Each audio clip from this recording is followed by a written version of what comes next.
기도하고 말씀토록 하겠습니다. 사랑의 하나님, 오늘도 주의 말씀을 사모하여 주께 나아온 우리 사랑하는 온수한교회 성도님들을 기억하여 주시고 은혜로운 주의 말씀을 내려주시기를 기도합니다. 언제나 살아계신 하나님의 말씀의 능력으로 이 땅을 우리 사랑하는 성도님들이 살아가도록 함께 하시기를 기도합니다. 오늘도 우리에게 은혜를 내려주실 하나님을 기대하며 우리 주 예수 그리스도의 이름으로 기도하였습니다. 아멘. 함께 읽을 하나님의 말씀은 구약성경 935페이지 잠언 22장 28절 말씀입니다. 구약성경 935페이지 잠언 22장 28절 말씀입니다. 내 선조가 세운 옛 지계석을 옮기지 말지니라. 아멘. 오늘은 지계석에 담긴 의미라는 말씀의 제목을 가지고 함께 은혜를 나누고자 합니다. 현대의 나라들은 각각의 경계선을 긋고 국경을 설정하며 서로의 영토를 확인하고 지켜가고 있습니다. 그래서 국경 근처에는 군대나 수비대가 배치됩니다. 요즘과 같은 코로나의 시대에는 육로로 이동이 가능한 나라들은 국경을 폐쇄하거나 일부 허가받은 사람들만 통행하도록 제한을 두고 있습니다. 그래서 지금 같은 시대에는 경계를 넘는, 즉 국경을 넘는 행위가 쉽지 않습니다. 하지만 과거에는 지금처럼 국가 간의 정확한 경계를 가지고 있지 않고 모호하였습니다. 그래서 과거의 나라들은 지계석이나 비석을 통하여 경계를 설정하고 결정하였습니다. 지계석은 그래서 국경, 경계선을 말합니다. 이 지계석은 과거 이스라엘 백성에게는 율법 조항에도 나올 정도로 민감하고 중요한 사안이었습니다. 그래서 오늘은 이 지계석이 가진 영적인 의미를 살펴보고 함께 은혜를 나누기를 소망합니다. 먼저 살펴볼 지계석이 가진 의미는 더불어 함께 살아가는 사회를 말합니다. 하나님은 이스라엘 백성을 가나안으로 들어가게 하시면서 각 지파와 족속대로 경계를 허락해 주시고 번영하도록 명하셨습니다. 그렇다면 하나님은 왜 이 경계를 이스라엘 지파에게 허락하셨는지를 우리는 생각해 보아야 합니다. 하나님은 그냥 이스라엘이 정복전쟁 후에 각자의 땅을 각자의 방식대로 차지하는 것을 허락하지 않으시고 지파별로 땅을 배분하셨습니다. 이는 어느 지파라도 어려움과 고통 없이 가나안의 삶을 살아가기 위해 하나님께서 하신 것입니다. 현대의 국가들은 선진국으로 갈수록 부의 분배의 중요성을 강조합니다. 그래서 좋은 국가의 표지는 빈부의 차가 적은 나라입니다. 이렇듯 사람들도 더불어 함께 살아가는 사회의 중요성을 알고 있습니다. 성경은 이미 이 문제에 대해서 하나님께서 관심을 가지고 있음을 보여줍니다. 이스라엘의 정복전쟁을 통해서 나타난 지파별 땅 분배는 모두가 더불어 함께 살아가는 사회를 위한 하나님의 지혜입니다. 자본주의의 사회가 확산되면서 언제부턴가 양극화의 문제가 세계적인 문제로 대두되고 있습니다.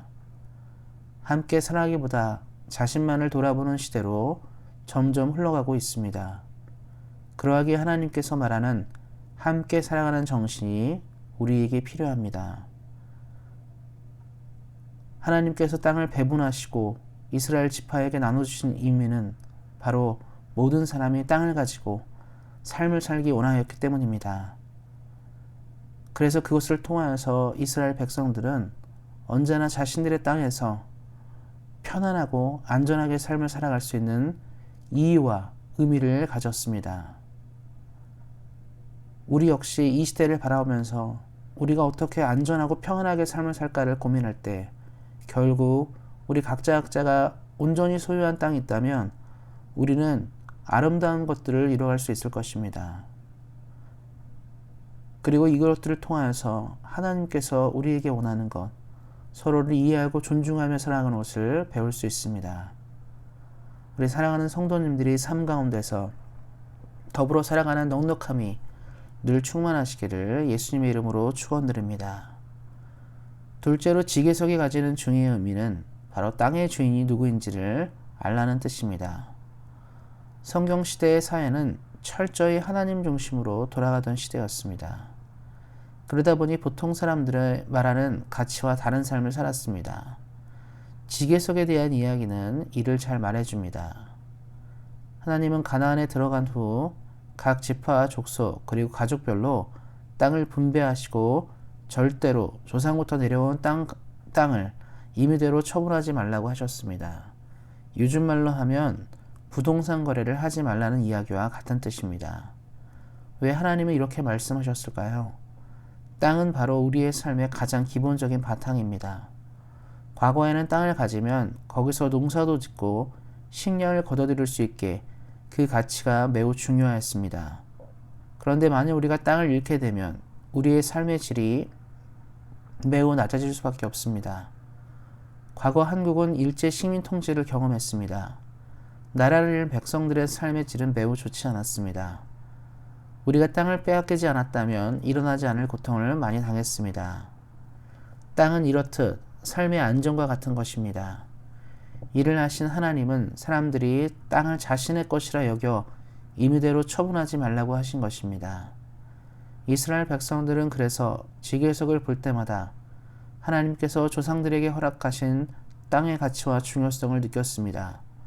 그래서 이스라엘의 모든 땅의 주인이신 하나님의 뜻을 기억하였습니다.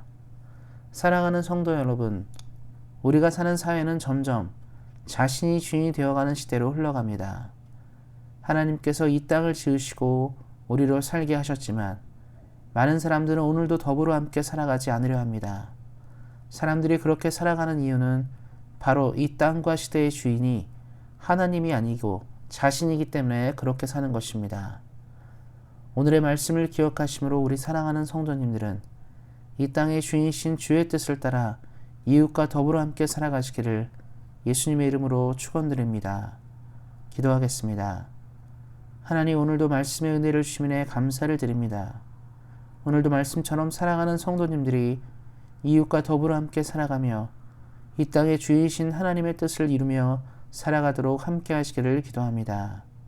감사드리며 우리 주 예수 그리스도의 이름으로 기도하였습니다. 아멘. 이어서 함께 기도하는 시간 갖도록 하겠습니다. 교회를 위해서 온세한 교회가 하나님께서 부르신 시대적 사명과 하나님의 뜻을 온전히 이루는 교회가 될 수 있도록, 성령이 충만한 교회가 될 수 있도록 교회를 위해서 기도해 주시기 바랍니다. 우리 안에 몸이 연약한 분들이 많이 계십니다. 특별히 기도해 주셔서 우리 안에 몸이 연약한 분들이 주의 은혜로 치유되는 역사가 있을 수 있도록, 이 코로나의 시기에 강건하게 일어날 수 있도록 특별히 기도해 주시기 바랍니다. 하나님께서 몸이 연약한 자를 위해 기도할 때마다 응답으로 함께 하실 것입니다. 또 기도하실 때 대한민국과 캐나다가 코로나 정국 가운데 지혜롭게 잘 대처할 수 있도록, 하나님의 은혜 가운데 이 시기를 잘 넘어갈 수 있도록 기도해 주시고, 또 전 세계 많은 정부들이 자기 국민들을 위하여 코로나 방역과 여러 가지 힘쓰고 있을 텐데 하나님의 은혜 가운데 이 위기를 극복할 수 있도록 기도해 주시기 바랍니다. 또 기도하실 때 우리 사랑하는 성도님들 개인 기도 제목 있으실 텐데요. 개인 기도 제목 가지고 또 뜨겁게 기도하는 시간 갖도록 하겠습니다. 오늘도 말씀으로 승리하는 하루 되시기를 예수님의 이름으로 다시 한번 축원드립니다. 오늘도 주의 말씀 안에 승리하세요. 주의 이름으로 사랑합니다.